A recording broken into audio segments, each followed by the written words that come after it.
Hello ಎಲ್ಲರಿಗೂ ನಮಸ್ಕಾರ. Welcome back to my YouTube channel. ಎಲ್ಲರೂ ಹೇಗಿದ್ದೀರಾ? ಐ ಹೋಪ್ ಎಲ್ಲರೂ ಚೆನ್ನಾಗಿದ್ದೀರಾ ಅಂತ ಅಂದ್ಕೊಂಡಿದ್ದೀನಿ. ಹಾಗೆ ನಾನು ಕೂಡ ಚೆನ್ನಾಗಿದ್ದೀನಿ.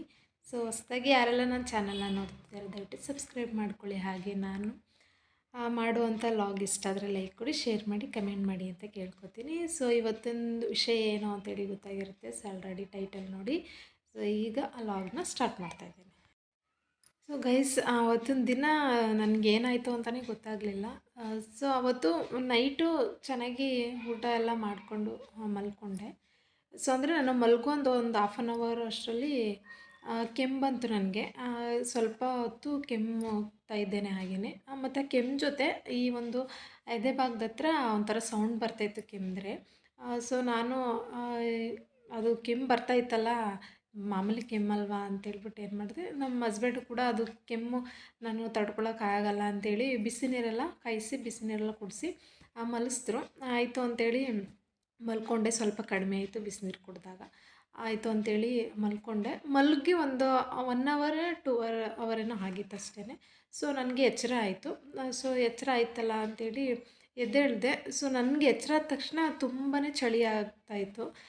ನಾನು ಹಸ್ಬೆಂಡ್ನ ಸ್ವಲ್ಪ ಬೆಡ್ಶೀಟು ಇನ್ನೂ ಹಾಕಿ ಅಂಥೇಳಿ ಕೇಳ್ತಾ ಇದ್ದೆ.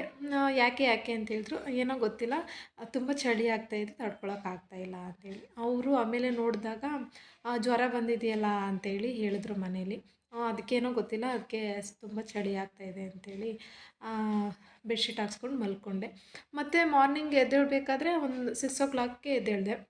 ಸೊ ಅವಾಗ ಎದ್ದೇಳಿದ ತಕ್ಷಣ ತುಂಬಾ ತಲೆ ಹಿಡ್ಕೊಬಿಟ್ಟಿತ್ತು, ತಲೆನೋವು ಸ್ಟಾರ್ಟ್ ಆಗಿಬಿಟ್ಟಿತ್ತು. ಇದು ಜೊತೆಗೆ ಚಳಿ ಜ್ವರನೂ ಕೂಡ ಇತ್ತು. ಸೊ ನಮ್ಮ ಮನೇಲಿ ಯಾಕೆ ಅಂತ ಅಂದರೆ ಅವ್ರಿಗೆ ಪಾಪ ನಾರ್ಮಲ್ ಜ್ವರ ಅನಿಸುತ್ತೆ, ಬಿಡು ಅಂಥೇಳಿ ಅವರು ಹಂಗೇ ಇದು ಮಾಡಿದ್ರು. ಸೊ ಆಮೇಲೆ ಅದು ನನಗೆ ಜಾಸ್ತಿ ಆಗ್ತಾ ಹೋಯ್ತು. ತಲೆ ಅದು ಕಣ್ಣೇ ಓಪನ್ ಮಾಡೋಕ್ಕಾಗ್ತಾಯಿರಲಿಲ್ಲ, ಅಷ್ಟು ತಲೆನೋವು. ಅಂದರೆ ತಲೆ ಹಿಂಗೆ ಕೆಳಗೆ ಬಗ್ಗಿಸ್ತವಳು ಮತ್ತು ತೆಗಿಯೋಕ್ಕೆ ಆಗ್ತಾಯಿಲ್ಲ ತಲೆನ, ಅಷ್ಟು ನೋವು ಬರ್ತಾಯಿತ್ತು. ಆಮೇಲೆ ನಮ್ಮನೇಲಿ ಯಾಕೆ ಈ ಥರ ಇದು ಮಾಡ್ತಾವಳಲ್ಲ ಅಂತ ಹೇಳ್ಬಿಟ್ಟು ತಕ್ಷಣ ಹಾಸ್ಪಿಟ್ಲಿಗೆ ಕರ್ಕೊಂಡೋದ್ರು. ಸೊ ಅಲ್ಲಿ ಹೋಗಿ ಹೇಳಿದ್ವಿ, ಈ ಥರ ತಲೆನೋವ್ತಾ ಇದೆ ಸಿಕ್ಕಾಪಟ್ಟೆ ಮತ್ತು ಚಳಿ ಆಗ್ತಾಯಿದೆ ಅಂತೇಳಿ ಹೇಳಿದ್ದಕ್ಕೆ ಅವರು ಸದ್ಯಕ್ಕೆ ಡಾಕ್ಟ್ರು ಬೇಗನೆ ಸಿಕ್ಕಿದ್ರು ನಮಗೆ. ಸೊ ಅವರು ಬಿ ಪಿ ಮತ್ತು ಹೈಟು ವೆಯ್ಟು ಎಲ್ಲ ನಾರ್ಮಲ್, ಸ್ಟಾರ್ಟಿಂಗ್ ಹೋದಾಗ ಚೆಕ್ ಮಾಡ್ತಾರಲ್ಲ ಅದೆಲ್ಲ ಚೆಕ್ ಮಾಡಿದ್ರು. ಈ ಥರ ಜ್ವರ ಇದೆ ಅಂಥೇಳಿ ಇಂಜೆಕ್ಷನ್ ಮಾಡಿದ್ರು. ಮಾಡಾದಮೇಲೆ ಅಡ್ಮಿಟ್ ಮಾಡ್ತೀರಾ ಅಂತ ಕೇಳಿದ್ರು. ಸೊ ನಾವು ಅದಕ್ಕೆ ತಕ್ಷಣ ಏನು ರೆಸ್ಪಾನ್ಸ್ ಮಾಡಬೇಕು ಅನ್ನೋದೇ ಗೊತ್ತಾಗಲಿಲ್ಲ. ನಾವು ಹಿಂದೆ ಮುಂದೆ ನೋಡ್ಕೊಂಡು ನಿಂತ್ಕೊಬಿಟ್ವಿ. ನಮ್ಮ ಮನೆಯವರು ಅಂತಂದರೆ ಸ್ವಲ್ಪ ಗಾಬರಿ ಆಗಿಬಿಟ್ಟಿದ್ರು. ನಾನು ಒಬ್ಬನೇ ಇದ್ದೀನಿ, ಏನು ಹೇಳ್ತಾರೋ ಎತ್ತ ಹೇಳ್ತಾರೋ ಅಂತ ಅವರು ಗಾಬರಿ ಆಗಿಬಿಟ್ಟಿದ್ರು. ಸೊ ಆಮೇಲೆ ಒಂದಿನ ಅಡ್ಮಿಟ್ ಮಾಡಿ ಅಂತ ಹೇಳಿದ್ರು. ಸರಿ ಆಯಿತು ಅಂದರೆ ನಾವು ಅಂದರೆ ಜಾಸ್ತಿ ಏನಾದರೂ ಆಗ್ಬಿಡುತ್ತೇನೋ ಅಂತ ಹೇಳ್ಬಿಟ್ಟು ಸರಿ ಡಾಕ್ಟರ್ ಅಂತೇಳಿ ಅಡ್ಮಿಟ್ಗೆ ಪರ್ಮಿಷನ್ ಕೊಟ್ಬಿಟ್ಟು ಅಡ್ಮಿಟ್ ಆದ್ವಿ. ಸೊ ಅವರು ಇಂಜೆಕ್ಷನ್ ಎಲ್ಲ ಕೊಟ್ಟರು ಸ್ವಲ್ಪ ಕಡಿಮೆ ಆಗಲಿ ಅಂತೇಳಿ. ನಾನು ಒಂದು ಬೆಡ್ ಮಲಗಿದ್ದೀನಿ ಗೈಸ್, ಡ್ರಿಪ್ಪು ಹಾಕಿದ್ದಾರೆ. ಅಡ್ಮಿಟ್ ಆದರೆ ಡ್ರಿಪ್ ಹಾಕ್ತಾರಲ್ವ ಅಂತೇಳಿ ನನಗೆ ಚಳಿ ಆಗ್ತಾಯಿದೆ, ಅವರು ಡ್ರಿಪ್ ಹಾಕಿದ್ರು. ಸೊ ನನ್ನ ಒಂದು ದೇಹಕ್ಕೆ ಆ ಡ್ರಿಪ್ಪು ಸೇರ್ತಾ ಫುಲ್ಲು ಸೆಕೆ ಆಗ್ತಾಯಿದ್ದೀನಿ, ಫುಲ್ಲು ಬೆವರ್ತಾ ಇದ್ದೀನಿ. ಅದ್ರ ಜೊತೆ ಬಿ ಪಿ ಸ್ವಲ್ಪ ಏರುಪೇರು ಆಗ್ತಾಯಿದೆ ಅಂತೇಳಿ ಹೇಳಿದ್ರು. ಆಮೇಲೆ ಮತ್ತೆ ಅವರು ಡಾಕ್ಟ್ರು ಬಂದು ಎಲ್ಲ ನೋಡಿ ಬ್ಲಡ್ ಚೆಕಪ್ಗೆ ಅಂತೇಳಿ ಬ್ಲಡ್ ತಗೊಂಡು ಚೆಕಪ್ ಮಾಡೋಕ್ಕೆ ಹೋದರು, ಬ್ಲಡ್ ಟೆಸ್ಟ್ ಮಾಡೋಕ್ಕೆ ಅಂತೇಳಿ. ಆ ಬ್ಲಡ್ ಟೆಸ್ಟಿಂದ ಗೊತ್ತಾಯಿತು ಸೊ ಇವ್ರಿಗೆ ಟೈಫಾಯ್ಡ್ ಆಗಿದೆ ಅಂತೇಳ್ಬಿಟ್ಟು. ಮತ್ತು ಡಾಕ್ಟ್ರು ಬಂದರು. ಅಂದರೆ ಟೈಫಾಯ್ಡ್ ಆಗಿದೆ ಅಂತೇಳಿ ನಮ್ಮ ಯಜಮಾನ್ರ ಜೊತೆ ಹೇಳಿದರು. ಸೊ ಅವರು ನನ್ನ ಹತ್ರ ಬಂದರು, ಹಸ್ಬೆಂಡು, ಟೈಫಾಯ್ಡ್ ಜ್ವರ ಆಗಿದೆ ಅಂತ ಕಣಮ್ಮ ಅಂತೇಳಿ ಹಸ್ಬೆಂಡ್ ಹಂಗಂದರು. ನನಗೆ ಸ್ವಲ್ಪ ಟೆನ್ಷನ್ ಆಗಿಬಿಡ್ತು, ಜೊತೆಗೆ ಬಿ ಪಿ ಸ್ವಲ್ಪ ಏರುಪೇರು ಆಗೋಕ್ಕೆ ಸ್ಟಾರ್ಟ್ ಆಗಿಬಿಡ್ತು. ಆಮೇಲೆ ಡಾಕ್ಟ್ರು ಬಂದು ಈ ಥರ ನಿನಗೇನಾದರೂ ಸಿಮ್ಟಮ್ಸ್ ಆಗ್ತಾಯಿತ್ತಾ ಅಂತೇಳಿ ಕೇಳಿದ್ರು ಡಾಕ್ಟ್ರು. ಸರ್ ಅದು ನನಗೆ ಅಷ್ಟೇನು ಗೊತ್ತಾಗಿಲ್ಲ ಅಂತ. ಇಲ್ಲ, ಈ ಜ್ವರ ನಿನಗೆ ತುಂಬ ದಿನದಿಂದ ಇದೆ, ನಿನಗೆ ಸುಸ್ತು, ಹಸುವು ಮತ್ತು ಇನ್ನು ಏನೋ ಒಂದೆರಡು ಕೇಳಿದ್ರು ಗೈಸ್, ಅದು ನನಗೆ ನೆನಪಾಗ್ತಾಯಿಲ್ಲ ಎಷ್ಟು. ಈ ಥರ ಆಗ್ತಾಯಿತ್ತಾ ಅಂತ ಕೇಳಿದ್ರು. ನಾನು ಡಾಕ್ಟ್ರ್ ಹತ್ರ ಮಾತಾಡೋಕ್ಕಾಗ್ತಾಯಿಲ್ಲ, ಆದ್ರೂ ಕೂಡ ಸರ್ ಅದ್ಯಾವುದು ಅಬ್ಸರ್ವ್ ಮಾಡಿಲ್ಲ ಅಂಥೇಳಿ ನಾನು ಟೆನ್ಷನಲ್ಲಿ ಹೇಳಿದೆ. ಆಮೇಲೆ ಈ ಥರ ಜ್ವರ ಬಂದಿದೆ ಅಂಥೇಳಿ ಹೇಳಿದ್ರು. ಸೊ ನನಗೆ ಇನ್ನೂ ಜಾಸ್ತಿನೇ ಟೆನ್ಷನ್ ಆಗಿಬಿಡ್ತು. ಸೊ ನಮ್ಮ ಮನೆಯವರು ಒಬ್ಬರೇ ಇದ್ದಾರೆ, ನನ್ನ ನೋಡ್ಕೊಳ್ಳೋ ಕೂಡ ಯಾರೂ ಇಲ್ಲ. ಮನೆಯವರು ಅಲ್ಲಿ ಹೊರ್ಗ್ ಕಡೆನೂ ನೋಡ್ಕೋಬೇಕು, ಇಲ್ಲಿ ನನ್ನ ಕಡೆನೂ ನೋಡ್ಕೋಬೇಕು. ಸೊ ನನಗೆ ನನ್ನ ಒಂದು ಪ್ರಾಬ್ಲಮ್ ಟೆನ್ಷನ್ ಜೊತೆ ಸೊ ಇವರು ಒಬ್ಬರೇ ಯಾವ ಕಡೆ ಅಂತ ನೋಡ್ತಾರಪ್ಪ ಅಂತೇಳಿ ನನಗೆ ಅವ್ರ ಕಡೆನೂ ಸ್ವಲ್ಪ ಟೆನ್ಷನ್ ಆಗಿಬಿಡ್ತು. ಸೊ ಅದರಿಂದನೇ ಸ್ವಲ್ಪ ಏರುಪೇರಾಯಿತು ಬಿ ಪಿ. ಆಮೇಲೆ ಮಾರ್ನಿಂಗ್ ಅಡ್ಮಿಟ್ ಆಗಿದ್ದಲ್ವ, ನಾಷ್ಟಕ್ಕೆ ಅಂತೇಳಿ ಹೇಳಿದ್ರು. ಅದು ಸ್ವಲ್ಪ ಸಪ್ಪೆ ತಿನ್ನಬೇಕು ಅಂತೇಳಿ. ಅದು ಮನೇಲಿ ಸ್ವಲ್ಪ ಯಾರೂ ಮಾಡೋರು ಇರಲಿಲ್ವಲ್ಲ ಅಂಥೇಳಿ ಹಸ್ಬೆಂಡು ಹೋಟ್ಲಲ್ಲಿ ಸ್ವಲ್ಪ ಸಪ್ಪೆ ಫುಡ್ ತಂದು ಕೊಟ್ಟರು. ನಾಷ್ಟ ತಿಂದೆ. ಸ್ವಲ್ಪ ಅಲ್ಲೇ ಮಲಗಿ ರೆಸ್ಟ್ ಮಾಡಿ ಅಂತ ಹೇಳಿದ್ರು, ರೆಸ್ಟ್ ಮಾಡಿದೆ. ಸೊ ನಮ್ಮ ಮನೆಯವರು ಈಗ ನನ್ನನ್ನು ನೋಡ್ಕೊಳ್ಳೋಕ್ಕೂ ಆಗ್ತಾಯಿಲ್ಲ, ಆ ಕಡೆ ಹೊರ್ಗ್ ಕಡೆಗೂ ಹೋಗ್ತಾಯಿಲ್ಲ. ಅವ್ರಿಗೂ ಸ್ವಲ್ಪ ಟೆನ್ಷನ್ನು, ಗೊಂದಲ ಆಗ್ಬಿಡ್ತು. ಸೊ ಆಮೇಲೆ ಮಲಗಿ ರೆಸ್ಟ್ ಮಾಡಮ್ಮ ಅಂತೇಳಿ ಅವರು ನಾಷ್ಟ ತಿಂದಿಲ್ಲ, ನನಗೆ ನಾಷ್ಟ ತಿನ್ನಿಸ್ಬಿಟ್ಟು ಅವರು ಹೊರ್ಗ್ ಕಡೆಗೆ ಹೊರ್ಟೋಗ್ಬಿಟ್ರು. ನಾನು ಬರ್ತೀನಿ ಅಲ್ಲಿ ನೋಡಿಕೊಂಡು ಅಂತ. ನಾನು ಹಂಗೆ ಪೇಸೆಂಟ್ಗಳೆಲ್ಲ ಮಲಗಿದ್ರಲ್ಲ, ಸೊ ನಾನು ಹಂಗೇ ಸ್ವಲ್ಪ ಟೆನ್ಷನ್ ಜೊತೆ ಮಲ್ಕೊಬಿಟ್ಟೆ. ಸೊ ಇನ್ನೊಂದು ಸಲ ಲೇಡಿ ಡಾಕ್ಟ್ರು ಬಂದರು. ಅವರು ಹೇಗೆ ಏನು ಅಂತ ಕೇಳ್ತಾಯಿದ್ರು. ಸೊ ಈ ಥರ ಜ್ವರ ಬಂತು ಅಂತ ಹೇಳಿದೆ. ಯಾಕೆ ಈ ಥರ ಬೆವರ್ತಾ ಇದೀಯ ಅಂತ ಅವರು ಡಾಕ್ಟ್ರೂ ಕೂಡ ಕೇಳ್ತಾಯಿದ್ರು. ಯಾಕಿಷ್ಟು ಸುಸ್ತಾಗಿದೆಯಾ ಅಂತೇಳ್ಬಿಟ್ಟು. ಆಮೇಲೆ ಬಿ ಪಿ, ಅವರು ಕೂಡ ಬಿ ಪಿ ಚೆಕ್ ಮಾಡಿಸ್ಬೇಕು ಅಂತೇಳಿ ಅವರು ಚೆಕ್ ಮಾಡಿದ್ರು. ಆಗಲೂ ಅವ್ರೂ ಕೂಡ ಸ್ವಲ್ಪ ಬಿ ಪಿ ಏರುಪೇರು ಆಗ್ತಾಯಿದೆ, ಟೆನ್ಷನ್ ತೊಗೊಬೇಡ, ಕೂಲಾಗಿರು ಅಂತೇಳಿ ಆ ಡಾಕ್ಟ್ರು ಹೇಳಿ ಹೊರಟೋದ್ರು. ಮತ್ತು ಅವರು ಡಾಕ್ಟ್ರು, ಲೇಡಿ ಡಾಕ್ಟ್ರು ಸ್ವಲ್ಪ ಪೀರಿಯಡ್ ಬಗ್ಗೆನೂ ಕೇಳಿದ್ರು, ಏನಾದರೂ ಪ್ರೆಗ್ನೆನ್ಸಿ ಇರ್ಬೋದು ಅಂತೇಳಿ. ಅವರು ಚೆಕ್ ಮಾಡಿಸಿದ್ರು, ಬಟ್ ಯೂರಿನ್ ಚೆಕ್ ಮಾಡಿಸಿದ್ರು, ಬಟ್ ರಿಸಲ್ಟ್ ಬರಲಿಲ್ಲ. ಆಮೇಲೆ ಸರಿ ಆಯಿತು ಅಂಥೇಳಿ ನೆಕ್ಸ್ಟು ಬಂದರು ಹಸ್ಬೆಂಡು. ಅವರು ಮಧ್ಯಾಹ್ನ ಟೈಮಿಗೆ ಬಂದರು, ಮತ್ತು ನನಗೆ ಊಟ ಕೊಡಬೇಕಲ್ಲ ಅಂತೇಳ್ಬಿಟ್ಟು. ಸೊ ಆಮೇಲೆ ಬಂದರು. ನೆಕ್ಸ್ಟು ಅವರು ಊಟ ತಿನ್ನಿಲ್ಲ, ನನಗೆ ಊಟ ಮಾಡಿಸಿದ್ರು.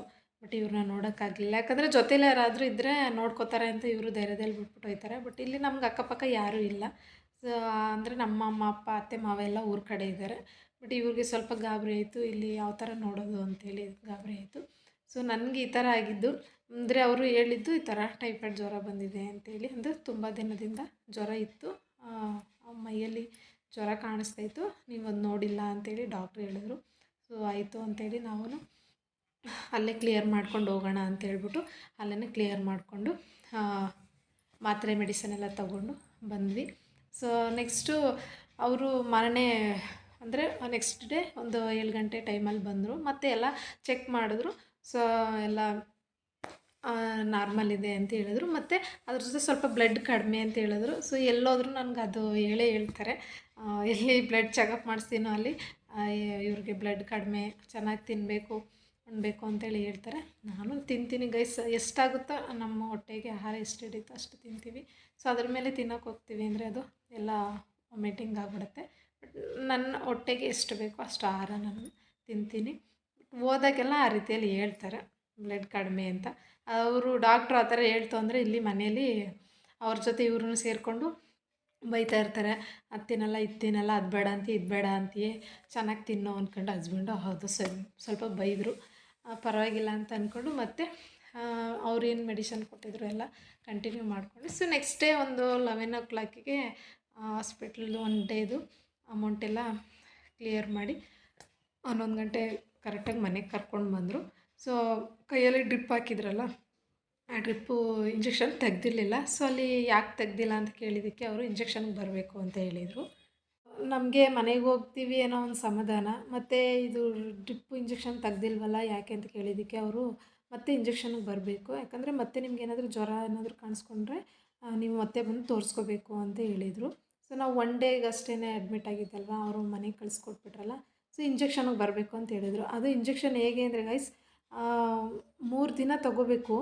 3 ದಿನ ಅಂದರೆ 3 ಟೈಮು ತೊಗೋಬೇಕು, ಬೆಳಿಗ್ಗೆ, ಮಧ್ಯಾಹ್ನ, ಸಾಯಂಕಾಲ. ಅವ್ರು ಹೇಳಿರೋ ಟೈಮಿಂಗ್ಸ್ಗೆ ಹೋಗಿ ಇಂಜೆಕ್ಷನ್ ಮಾಡಿಸ್ಕೊಬರ್ಬೇಕು. ಸೊ ಇಂಜೆಕ್ಷನು ಅಂದರೆ 2 ಇಂಜೆಕ್ಷನ್ ಕೊಡ್ತಾರೆ, ಯಾವುದೋ ಇನ್ನೊಂದು ಇಂಜೆಕ್ಷನ್ ಜೊತೆ ಇನ್ನೊಂದು ಇಂಜೆಕ್ಷನ್ನು ಆ್ಯಡ್ ಮಾಡಿ ಹಾಕ್ತಾರೆ. ಸೊ ನಾನು ಮಾತ್ರೆ ಎಲ್ಲ ತೊಗೋಬೇಕು. ಸೊ ಅದ್ರ ಜೊತೆ ಇಂಜೆಕ್ಷನ್ನ ತುಂಬ ನೋವಿದೆ, ಊತ ಇದೆ ಕೈ, ಎಷ್ಟೊತ್ತು ತೆಗಿತಾರಪ್ಪ ಅಂತೇಳಿ ನಾನು ಕಾಯ್ತಾ ಇದ್ದೆ. ಬಟ್ ಅವ್ರು ಇಂಜೆಕ್ಷನ್ಗೆ ಹೇಳಿದ್ರಲ್ಲ ಅಂತ ಒಂದು 3 ದಿನವೂ ಹಾಗೇ ಅವಾಯ್ಡ್ ಮಾಡ್ಕೊಂಡು ಬಂದೆ. ಅದು ಇಂಜೆಕ್ಷನ್ ಮಾಡಿದಾಗ ತುಂಬಾ ನೋವಾಗ್ತಾಯಿತ್ತು, ಆಮೇಲೆ ನೋವು ಕಾಣಿಸ್ತಾ ಇರಲಿಲ್ಲ. ಸೊ ಆಮೇಲೆ ಸ್ವಲ್ಪ ಊಟದ ಕಂಟ್ರೋಲ್ ಹೇಳಿದ್ರಲ್ಲ, ಸಪ್ಪೆ ತಿನ್ನಬೇಕು ಅಂತೇಳಿ, ಅದೇ ಊಟ ಕಂಟ್ರೋಲ್ ಮಾಡ್ಕೊಂಡು ಮಾತ್ರೆ ತಿನ್ಕೊಂಡು ಬಂದೆ. ಸೊ 3 ದಿನ ಆದಮೇಲೆ ಅಂದರೆ 3 ದಿನ, ಒಂದು ದಿನಕ್ಕೆ 3 ಅಂದರೆ 3 ದಿನಕ್ಕೆ 3, 6, 9 ಇಂಜೆಕ್ಷನ್ ಮಾಡಿಸ್ಕೋಬೇಕಿತ್ತು. ಸೊ ಅವ್ರು ಹೇಳಿದ ಟೈಮ್ಗೆ ಹೋಗಿ ಇಂಜೆಕ್ಷನ್ ಮಾಡಿಸ್ಕೊಬರ್ತಾಯಿದ್ದೆ. ಆ ಇಂಜೆಕ್ಷನ್ ಟೈಮಿಂಗ್ಸು ಬಂತು ಅಂತ ಹೇಳಿದ್ರೆ ಯಪ್ಪ ತೆಗೆದು ನಾನೇ ಬಿಸಾಕ್ಬಿಡ್ಲಾ ಅಷ್ಟು ಟೆನ್ಷನ್ ಆಗ್ತಾಯಿತ್ತು. ಸೊ ನಮ್ಮ ಮನೇಲಿ ಬೈತಾ ಇದ್ರಲ್ಲ, ಹೋಗಿ ಇಂಜೆಕ್ಷನ್ ಮಾಡಿಸ್ಕೊಂಡು ಕರ್ಕೊಂಡು ಬರ್ತಾಯಿದ್ರು. ಸೊ ಅದಾದಮೇಲೆ 3 ದಿನಕ್ಕೆ ಅದು ತೆಗೆಸ್ಬಿಟ್ಟೆ. ಯಪ್ಪ ಸಾಕು ಇದ್ರ ಅಂತ ಹೇಳ್ಬಿಟ್ಟು ತೆಗೆಸ್ಬಿಟ್ಟೆ. ಸೊ ಈ ಥರ ಆಯಿತು. ಸೊ ಅವತ್ತು ಸ್ವಲ್ಪ ಪರಿಸ್ಥಿತಿ ಹಂಗೆ ಬಂತು ಗೈಸ್, ಅಂದರೆ ಯಾರೂ ಇರಲಿಲ್ವಲ್ಲ ಅನ್ನೋದೊಂದು ಟೆನ್ಷನ್ ಇತ್ತು. ಸೊ ಆಮೇಲೆ ನಮ್ಮ ಹಸ್ಬೆಂಡ್ಗೆ ಮನೆಗೆ ಕರ್ಕೊಂಡು ಬಂದಮೇಲೆ ಸ್ವಲ್ಪ ಸಮಾಧಾನ ಆಯಿತು. ಆಮೇಲೆ ಎಲ್ಲ ನಂದು ಆರೋಗ್ಯದೆಲ್ಲ ಗಮನಿಸ್ಕೊಂಡು ಮಾತ್ರೆ ಗೀತ್ರೆ ಎಲ್ಲ ತೊಗೊಂಡು ಊಟ ತಿಂಡಿ ಚೆನ್ನಾಗಿ ಮಾಡ್ಕೊ ಅಂತ ಹೇಳ್ಬಿಟ್ಟು ಮನೇಲಿ ಹೇಳಿ, ಸೊ ಅವರು ಸ್ವಲ್ಪ ಕೆಲಸದ ಕಡೆ ನೋಡ್ಕೊಡ್ತಾಯಿದ್ರು. ನಾನು ಮನೇಲಿ ಮಾತ್ರೆ ಜೊತೆ ಊಟ ತಿಂಡಿ ಎಲ್ಲ ಮಾಡ್ಕೊಂಡು ಚೆನ್ನಾಗಿ ಇದು ಮಾಡ್ತಿದ್ದೆ. ಬಟ್ ಒಂದು ಹೇಳೋದೇನು ಅಂದರೆ ಗೈಸ್, ನಮ್ಮ ದೇಹದಲ್ಲಿ ನನಗೆ ಒಂದು ವಾರಕ್ಕೂ ಮುಂಚೆನೇ ಅದು ರಿಯಾಕ್ಷನ್ ಇತ್ತಂತೆ. ಬಟ್ ನಾನು ಅದನ್ನು ಗಮನಿಸೋಕ್ಕೆ ಹೋಗಿಲ್ಲ. ಮಾಮೂಲಿ 3 ಟೈಮು ತಿಂತಾಯಿದ್ದೆ, ಆರಾಮಾಗಿ ಇರ್ತಾಯಿದ್ದೆ. ಬಟ್ ಈ ಥರ ಡಾಕ್ಟ್ರು ಹೇಳಿದ್ರಲ್ಲ, ಆ ಥರ ಸಿಂಟಮ್ಸ್ ಏನು ನಾನು ಅಬ್ಸರ್ವ್ ಮಾಡಿಲ್ಲ, ನನಗೆ ಗೊತ್ತಾಗಿಲ್ಲ ಅದು. ಬಟ್ ಅವ್ರು ಹೇಳಿದ್ಮೇಲೆ ಗೊತ್ತಾಯಿತು. ಬಟ್ ನಿಮ್ಮಲ್ಲೂ ಅಷ್ಟೇ ಈ ಥರ ಒಂದು ಜ್ವರದ್ದೇ ಆಗಿರ್ಬೋದು, ತಲೆನೋವುದೇ ಆಗಿರ್ಬೋದು, ಕೋಲ್ಡ್ದೇ ಆಗಿರ್ಬೋದು, ಸೊ ಏನೋ ಒಂದು ಚಿಕ್ಕ ವಿಷಯ ಬಂದ್ರೂ ದಯವಿಟ್ಟು ತಕ್ಷಣ ಹೋಗಿ ಹಾಸ್ಪಿಟಲ್ ತೋರಿಸ್ಕೊಳ್ಳಿ. ಅದು ಜಾಸ್ತಿ ಮಾಡ್ಕೊಳಕ್ಕೆ ಹೋಗಬೇಡಿ. ಯಾಕಂದರೆ ಒಂದು ಚಿಕ್ಕದಾಗಿ ಬಂದಾಗ ತೋರಿಸ್ಕೊಂಡ್ರೆ ಬೆಟರು. ಜಾಸ್ತಿ ಆದಾಗ ಹೋಗಿ ತೋರಿಸ್ತೀವಿ ಅಂತ ಹೇಳಿದ್ರೆ ಅದು ಇನ್ಯಾವ ಲೆವೆಲಲ್ಲಿ ಹೋಗುತ್ತೋ ಅನ್ನೋದು ಗೊತ್ತಾಗಲ್ಲ, ಅದು ಬೇಗ ಕ್ಲಿಯರು ಆಗೋಲ್ಲ. ಬಟ್ ಆ ಥರ ಮಾಡ್ಕೊಳಕ್ಕೆ ಹೋಗಬೇಡಿ ದಯವಿಟ್ಟು. ಇದೊಂದು ಹೇಳೋಕ್ಕೆ ಇಷ್ಟಪಡ್ತೀನಿ. ಮತ್ತು ನಂದು ರಿಪೋರ್ಟ್ ತೋರಿಸ್ತೀನಿ. ಇದೇ ನಾನು ಅಡ್ಮಿಟ್ ಆಗಿದ್ದು ಹಾಸ್ಪಿಟಲ್ ಡೀಟೇಲ್ಸು, ಫೈಲ್ಸ್ ನೋಡಿ. ಇದು bill cover, hospital bill cover, ಮತ್ತು ಇದು ಡೀಟೇಲ್ಸು ನಂದು BP ಮತ್ತು ಹೈಟು ವೆಯ್ಟ್ ಎಲ್ಲ ಚೆಕ್ ಮಾಡಿಸ್ತಾ ಇದ್ರಲ್ಲ, ಅದು ಎಂಟ್ರೆನ್ಸ್ದು.